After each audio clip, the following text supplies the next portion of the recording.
desperate flail charges the cudgel.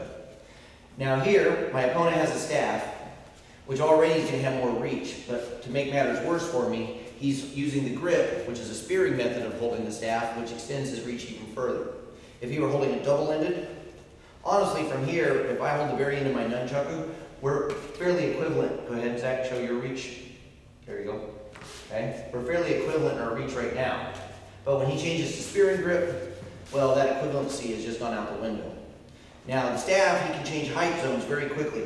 So if I stand like this and make my reaction, most likely I'm going to get hit upside the leg. So what I'm going to do, although it slows down my mobility a bit, is I'm going to really move back just a hair, Zachary, is I'm going to drop and really compress my height zone. And what I'm doing here is that way, whether I initiate my action or I'm reacting to his attack, in either scenario, I've limited his striking plane.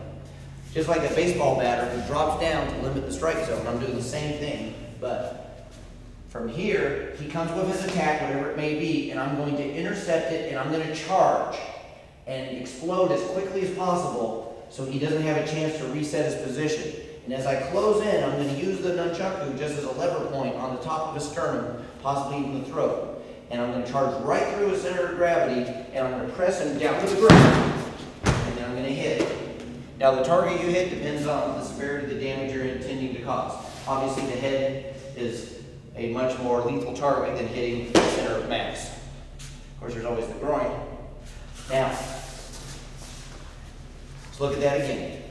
So, with my zone compressed and somewhat baiting the head, I shoot forward, I explode through, I drive down, and I strike.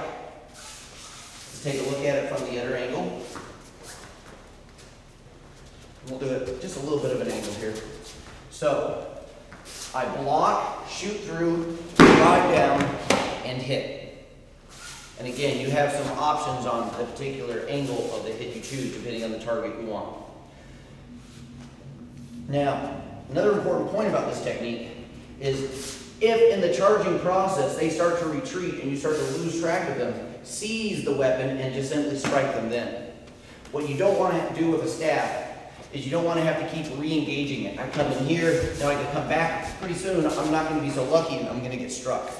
So once you go for it, this is your most vulnerable transition here. If you can get through his center of mass, great. If you can't, grab a hold of him and hit him. Or start running the other direction really fast. Now I'm going to go ahead and demonstrate this at speed. Whoa!